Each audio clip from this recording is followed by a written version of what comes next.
In Washington, D.C. in 1965, Bernard is told to be careful because they want to make an example out of him. He then gets ready to testify before a committee. His story begins in Texas in 1939. Child Bernard works as a shoeshiner outside a bank, so he hears all the customers' conversations about finances and real estate investing. Once his customers leave, he writes down everything on his notebook. One day he stands by the window to learn more stuff from a bank meeting, however a cop sees him and pulls him down. A chase ensues and Bernard manages to escape, but the cop swears his father will hear about it. That night Bernard's dad scolds him for spying on white people, explaining how black men have been hanged for less. He sees the notebook and admits that Bernard is very smart, but also warns him that white men will never let him make money. However, Bernard is stubborn and swears he'll be rich one day. In Los Angeles in 1954, an older Bernard is married to Eunice and they have a son. Today they're visiting Eunice's family and her uncle shares that an aircraft company is hiring black men. Bernard turns down the offer, saying he's trying to make money through real estate. His plan is to own a property and earn money through rent. Since the family is currently renting a small shed that belongs to the uncle, the man gets angry and accuses Bernard of not wanting to work. After dinner, Eunice tells her uncle that Bernard is a genius and that things will be solved soon. Then she joins her husband in the shed and Bernard promises he'll get them out of there as soon as possible. The next day Bernard takes Eunice's cousin Tony to work. Tony's friend Matt admires Bernard's car and thinks he's rich, so Tony tells him that Bernard owns buildings. Afterward Bernard visits a bunch of buildings in a white neighborhood, making sure to check what state they're in and their prices. Later Bernard tells Eunice that he's found the perfect building, but buying it would leave them with no money for renovations. Thinking they need a co-investor, Eunice decides to introduce Bernard to Joe, the man she used to work for before she got married. Joe is very laid back and jokes about everything, so Bernard can't take him seriously and refuses to work with him. The couple leaves without sharing their business idea and on their way out, they see the governor coming to visit Joe because they're friends. This is still not enough to change Bernard's mind. Sometime later Bernard meets with Patrick, the owner of the house he wants to buy. Bernard asks him to loan him $10,000 for renovations if he buys the house, but Patrick refuses and explains why by using some calculations. His math has mistakes and Bernard immediately corrects them. This impresses Patrick but he still won't loan him the money. Before leaving, Bernard notices a calendar sent by Reed from Mid-City Bank. Then Bernard goes to that bank and asks for Reed. The secretary tells him Reed isn't available although Bernard can see he is, which means he's being kicked out because of his race. Instead Bernard decides to wait outside the bank. Eventually Reed leaves work and Bernard immediately approaches him to tell him about a business idea that would benefit both him and Patrick. That night Bernard tells Eunice that he didn't get the loan. At that moment he gets a call from Patrick, who has heard that Bernard used his name to talk to Reed. Patrick asks him if he thinks what he did follows normal business customs, and Bernard answers no. This makes Patrick happy because he likes people who don't follow normal customs like himself, so he announces that Bernard can go to the bank in the morning to get the loan and he'll be his guarantor. Afterward Eunice and Bernard go to a club to celebrate. Joe approaches Bernard and keeps on teasing him, so Bernard likes him even less. The next day, Bernard and Tony are already working on renovating the property. One of the tenants sees them and calls them out for being in a white neighborhood. Bernard explains he's the new owner, but the old lady doesn't believe him. Moments later Matt arrives to help and Bernard asks him if he'd be fine working for a black man. Matt answers that the only color he cares about is money green. The trio spends the day working hard on the renovations. Soon two cops arrive saying the old lady complained about the black men working in the building. Bernard shows them the paperwork that proves he's the building owner and the officers quickly leave. After the renovations are done, Bernard moves to one of the apartments and is seen by the old lady, who moves out the next morning to avoid living next to a black family. Soon more black people are asking to rent the apartments and the property is fully leased in just a few days. Patrick is impressed and asks Bernard to be his business partner. Bernard can choose the buildings because he has a good eye and Patrick will be the face to avoid bigotry. The men shake hands and agree on 50-50. For the next few weeks the new business duo continues to buy properties and their business blossoms. Matt and Tony help them with the renovations and Eunice chooses the decorations. One day Bernard asks Eunice for ideas for a huge house, only to reveal this is their new home. Sometime later, Patrick is found dead in his bed.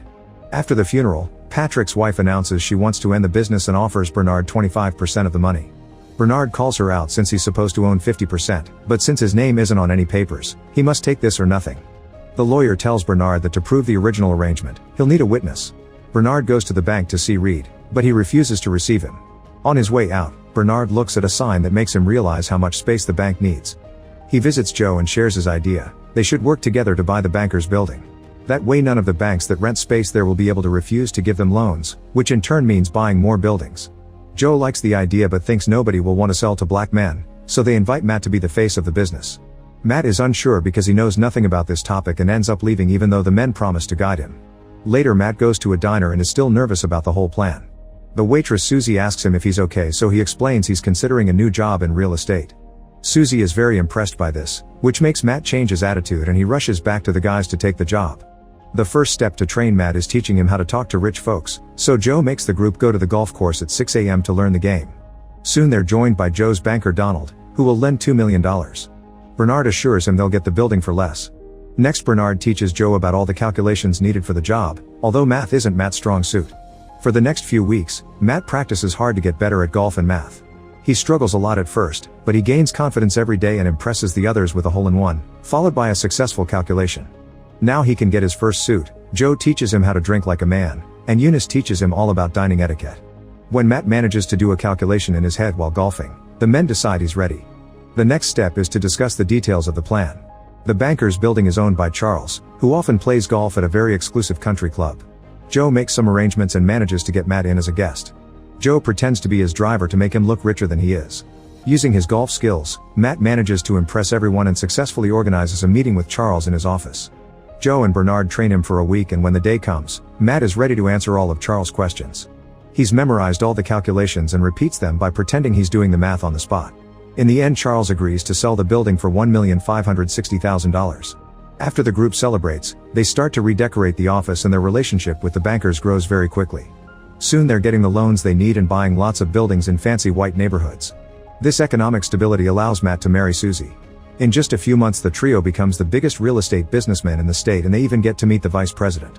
A few years later, in 1963, Bernard returns to Texas with his family to visit his father.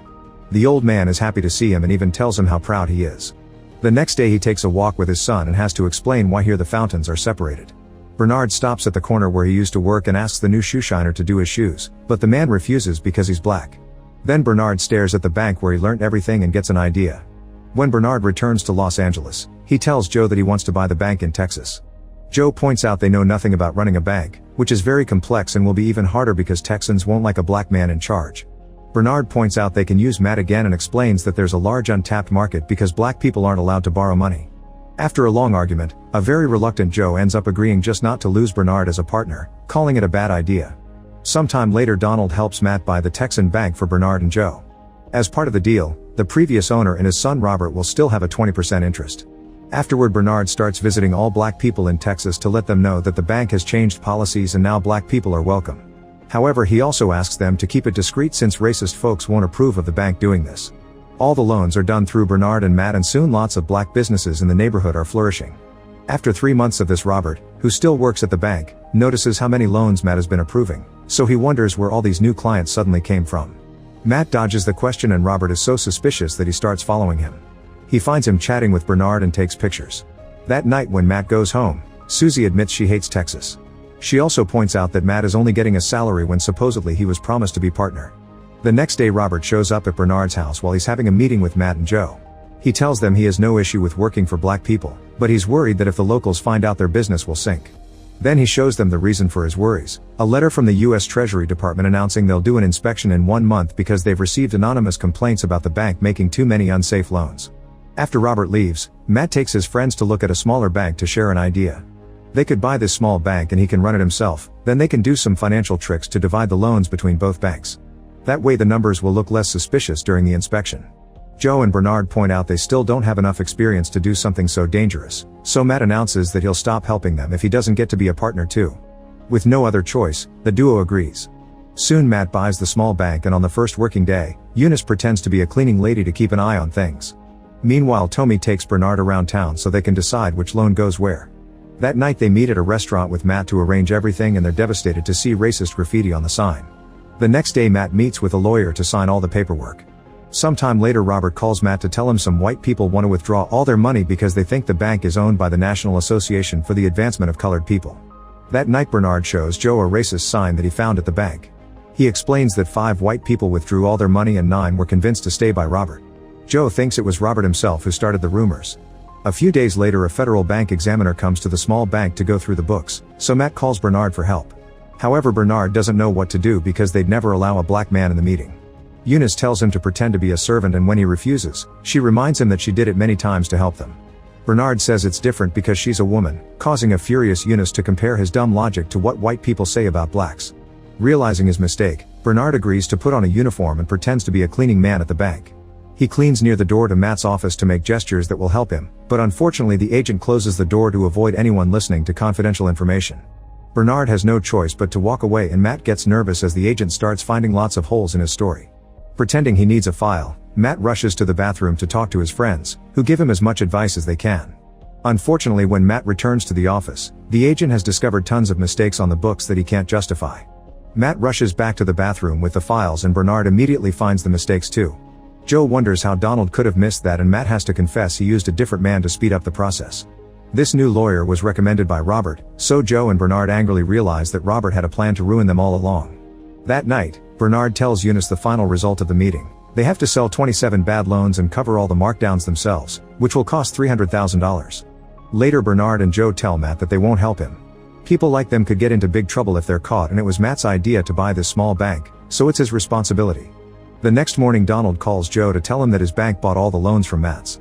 Soon Joe and Bernard are angrily bursting into Matt's office to demand an explanation. Matt says this is just temporary so he can have more time to modify more books.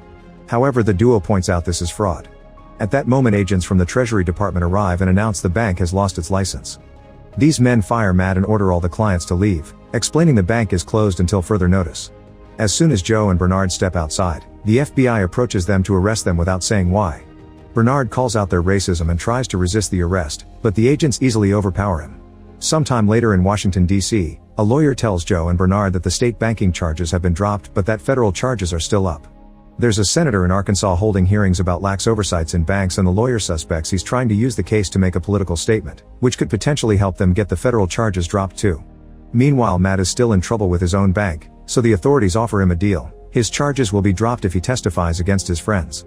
A few days later, Matt appears in court to explain all of Joe's and Bernard's plans, saying that he was only their employee and they manipulated him. Then Bernard is given two choices. If he says he used some lax rules to enrich himself, which would provide Congress with an argument to change those rules, he gets immunity.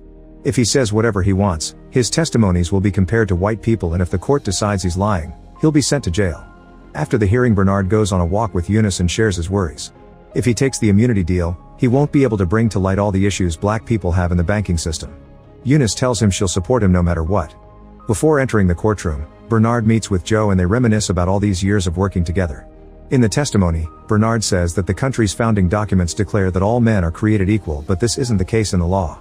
Ignoring all the warnings he receives about losing immunity, Bernard stands up with a cleaning uniform in hand and explains that if a man can't get a loan, he can't start a business or buy a home, which goes against the American dream. In the end, the government takes Joe's and Bernard's fortunes and sentences them to 3 years in federal prison. They lose all the buildings too, although Eunice keeps one house because it was under her name. Robert ends up buying the bank back for a very low cost. When the duo finally leaves prison, Eunice doesn't understand why they're laughing. They reveal that Matt talked to them before testifying to explain he would spend 50 years in prison if he didn't betray them. The guys agreed to let him do it, and in exchange, Matt bought 2 houses for them in the Bahamas before the government could take the money. Thanks to Joe's and Bernard's testimonies, in 1968 the Congress passes the Fair Housing Act, which makes it illegal to refuse to sell or rent property on the basis of race, religion, or gender. Make sure to subscribe and turn on notifications so you can watch more videos like this. Thanks for watching.